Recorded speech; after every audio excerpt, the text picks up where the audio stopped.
If we found out aliens existed, would you still believe in God? Today on Made for Glory.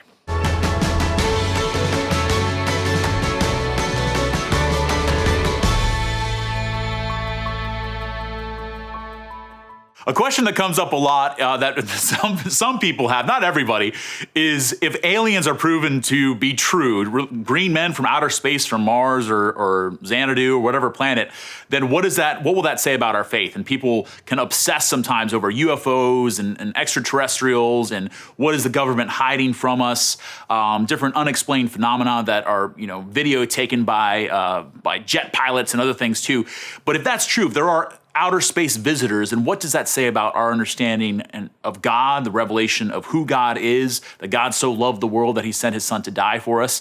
And an interesting take on this is one taken by C.S. Lewis. C.S. Lewis is a great 20th century apologist. He's very famous for writing the Chronicles of Narnia. He also wrote a trilogy that is wonderful called the Space Trilogy. And in that, he deals with the Christian concept of God and salvation and how that impacts other planets. The hypothetical other planets, if there were alien life forms. Because the reality is what we understand and know of God is that God is not just one big kind of man that's floating outside of our planet Earth, that he's up in space somewhere and you can go find him by getting in a rocket ship. That God is the creator and sustainer of all that is, and that he looks upon his creation with love. And you think of the billions and billions of stars and galaxies and a kind of astronomical amounts and how big space is and how wide it is and how mysterious it is, that we always rush to project our own understanding of life, that there's life here, so there must be life somewhere else. And it's possible that there is. It's possible that life in some sort of form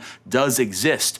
But I think it's really important for us to keep coming back to the reality of what we do know, that we do live on this planet. And it's a miracle that we're here. Because as anyone who knows and understands life and solar systems would know, that our planet is in the exact right spot so that life might exist. If we were a little bit closer to the sun or a little bit farther away, we'd either burn up or freeze to death. And yet we're here, and life is sustained, and life is beautiful, and this planet is beautiful. So that if we did encounter alien life forms, intelligent or otherwise, in a sense that we would have to extend that same benevolence, that same goodness, that same beauty that we have received as recipients of the good news of salvation with them. In a sense, we'd have to be ready to proclaim the gospel to them, just as I would be ready to proclaim the gospel, in a sense, to animals that I meet, to other people that I meet, to share the goodness and beauty of this world.